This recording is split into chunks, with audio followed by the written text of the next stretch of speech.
Welcome back. In this video we will talk about the volumes of the option chain, the volumetric profiles of the future, and their relationship with the underlying price. Everyone knows the market profile and its declination, the volume profile, and everyone believes that reading prices or volumes with a Gaussian histogram is an added value to their method. In our opinion, those who use these as standalone instruments have a lot of chances of getting the wrong end of the stick. So let's start with the academic explanation of the indicator, and then we will actually see how it should be read and why. We all know that the market profile is a graphical representation of the prices beaten during the day. In this chart, the time, however, is not expressed on the horizontal axis, but with the letters of the alphabet. All the prices are examined, and a different letter is assigned for each time frame used, usually every half an hour. For example, the letter A is used for the first half hour. Therefore, starting from the letter A, for each price traded, an A is assigned for the entire first half hour at all price levels. After the first half hour has elapsed, the system moves to the letter B, and a B indicates all the prices traded in the second half hour, and so on. If the prices traded during the second half hour turn out to be already beaten in the first half hour, the letter B will appear alongside the existing letter A. Once all the letters have been placed side by side, a magic appears, the profile, which can have different forms according to what happened during the day. The price chart of the market profile shows us a normal Gaussian distribution. In this kind of distributions we know that 68% of the time the price remains within its cumulative profile. This contributes to the false myth that tells us that the market swings and bounces 68% of the time. So, the first trading hour is marked with the letters A and B. You see them highlighted. Each letter is called time price opportunity, and it represents every half hour. The area that contains 68% of the letters is called value area. The extremes are called value area high and value area low. The longest point of the bell is the point of control. The difference between maximum and minimum is called range. The point of control is obviously the price around which there have been more contracts throughout the day. The value area is what the market quotes as the correct value of that underlying at that time. But why do we try at all costs to represent the market with a Gaussian distribution? Probably because it is believed that we are able to understand more things than usual. The first thing that can come to mind when reading a cumulative profile is that the market is subjected to the forces of two types of operators, day traders and long-term investors. Day traders operate mainly using short-term trends, use daily supports to go up and short resistances to go down. They place stop losses below the supports and above the resistances. They are by far the main players who manage to create those nice round bell-shaped accumulations. Obviously such a market, dominated by day traders, is not going anywhere. Short operations, many trading volumes, exit from the market and take profit or in stop loss. At the end of the day they close the position. In practice, all the movement is enclosed within the bell. The so-called tails, the prices that are outside the bell, are really thin, and prices always remain very close to their average. For the moment, let's study some types of volumetric profiles that are drawn by the markets. Some of them already tell us a long story about what the market expectations could be. We have said that the market dominated by day traders is a market where the cumulative volumes are an almost perfect Gaussian bell, more or less leptokurtic with average, mode and median all close to the point of control. There may also be momentum days where curves are asymmetrical. They can be P-shaped and have a positive asymmetry with the POC in the upper side. They can have the shape of B and have a negative asymmetry with the POC at the bottom. However, they are both characterized by a squashed profile where prices have risen or fallen rapidly without volumes, and finally a tight bell where the balance between the market players has been found. Then there are also days where prices move without particular interest, failing to form accumulations or bellies of volumes, and which are called open auction. They have a kurtosis that goes from meso to platykurtic, that is, squashed without any bells. Well, the market profile is a technique that was born mainly to be used in intraday. Let's do some examples. The best indication comes from the opening prices and the relative acceptance, that is the stabilization of prices in the considered area. The first thing to look at is whether the market accepts the opening price or not. Obviously, if the market accepts it, an initial bell will form on that price level. If it does not accept it, the price will slip away and volumes will be scattered.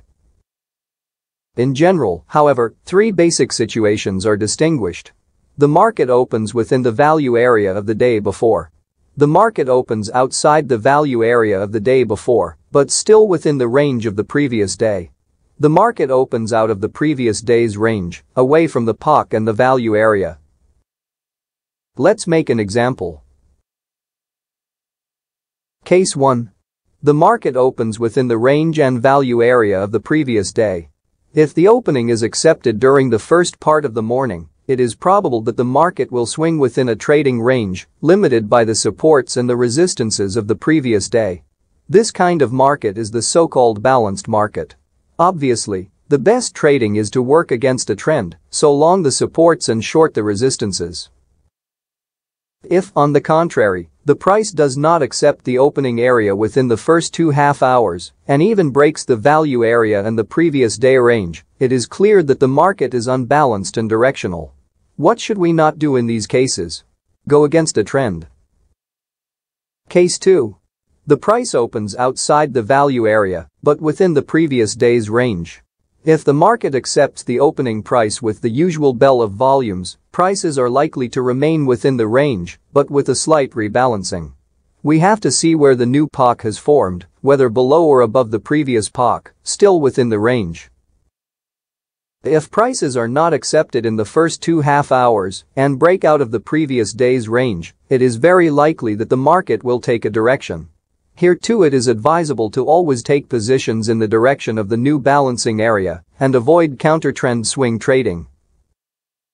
These are the classic trading explanations applied by current technical analysis to the reading of volume histograms. Moreover, technical analysts add particular argumentations to the shapes of the profiles. For example, a B-shaped profile indicates violent liquidations of long positions, while a P-shaped profile indicates coverings. There is also a very important detail to remember. When a directional movement starts, a slippery and platykurtic price area is created. The traded volumes are few, with strong directionality. Well, these areas are named areas of empty volumes. Theoretically, the market does not like these empty areas, and over time the market will tend to cover and close them, giving the distribution of prices a form that is no longer squashed, but at least mesokurtic if not even leptokurtic. What we add to this academic reading of volumes and prices is the open interest, or the real contracts, the money, that the market operators put in or take away, in certain areas. How many times we saw some important POC that we thought would contain the movement and act as support or resistance, pop like a champagne cork. How many times the price passes the POCs without even notice their existence. How many times we gave more importance to certain price areas than to others, instead the trigger points of the market were somewhere else. Therefore, it appears that what we see through reading the market profile and the volume profile is something profoundly incomplete and often misleading. We do not know if those volumes were used to sustain a trend, to close contracts in the market, or simply take a temporary profit. We do not know anything. The only thing we know is that at a given price level, there was a greater interest between two parties. But we absolutely do not know whether those who wanted to sell or wanted to buy closed the positions in the day. We do not know if those volumes did not produce open interest, or if they were used to remove from the market open contracts that had perhaps increased a few days ago.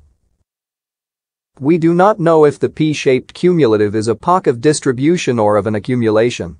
Same thing for the B-shaped distribution. How do we tell what happened on the value area? What were those contracts for? To increase in number to cover the hedgers' sold puts? Have those open contracts been removed from the market? Is the market preparing for a retracement due to lack of sellers and closing of bearish positions? All this to say that the reading of volumes must necessarily be combined with the reading of open interest and with the real-time reading of the volumetric histograms that occur on the option chain. Not considering open interest is a major lack if a trader wants to read the market. We are option traders. We spend our time to study the best opportunities to enter the market. We want the price, the volatility and the volumes to be consistent with the open interest. It is fundamental to us to understand what those volumes are used for. Let's make an example. Perfect. At this point, let's consider our cumulative distribution. And we see that the prices have moved from VI0 to VI plus 40. We know that these prices can trigger a big trend move. We know also that an upward trend is generally supported by an increase in the futures contracts because they are used to cover the many calls options that are becoming ITM once the resistance is broken. We know also that the upward movement is generally supported by an increase in put option contracts below the price that are used to protect the long future. On the other hand, if the price breaks the support in VI-40, we will also see an increase in futures contracts to hedge the puts and OTM call contracts that used to protect the futures. These are the best tools to understand how to read the expectations of a market that is about to change its face. After the price of the underlying breaks the resistance at VI plus 40, the next volumetric POC has to be supported by an increase in the open interest of the future. More, the POC has to be supported by an increase in OTM, put contracts below the price, to confirm the support itself and to protect the futures. And also, we have to see the closing or the rolling upwards of the call options, or at least a lack of interest by the operators in the call side of the chain. Once we have this information, we have to study what happens in the next days. Does the POC really matter to the operators? Is the trend sustainable? In the following days it is essential to observe new bullish POCs, acceptance of prices above the previous ones, new open interest futures contracts. The ITM calls are rapidly passing from 40% to 60%, requiring the rapid intervention of operators. Therefore, we will enter the market on each of these bullish POC. We are confident they will support the prices. Moreover, every day we analyze the volumes that develop in real time on the options chain. By now, we know how an uptrend market develops, and the distribution of the volumes of the options can give us important confirmations. For example, if the market is pricing a bullish movement, we will see much more volumes on the ATM and OTM puts side than on the call side. At this point we have understood what it is really important to observe when reading the volumes. The price areas that trigger the market are those where there is an active open interest. The other areas are in no man's land. Despite big volumes, bimodal profiles and so on, those who want to trade professionally and work with probabilities in their favor must ignore the other areas. These areas and POCs should be left only to intraday traders, with the awareness that the success of their trades will be based on consistent stop loss and take profit only, not on entry and exit method. If a POC is formed in a price area where the open interest of future have risen, you can be assured that this area will act as a support in the event of a drop. On the other hand, if we notice that on a higher POC the operators begin to close the open interests, it is very likely to see the so-called retracement of price. This until the price reaches the areas that will be used again to take new long positions. These price areas are generally the old areas where futures contracts had previously increased. Thanks for your attention. Let's move on to the next video.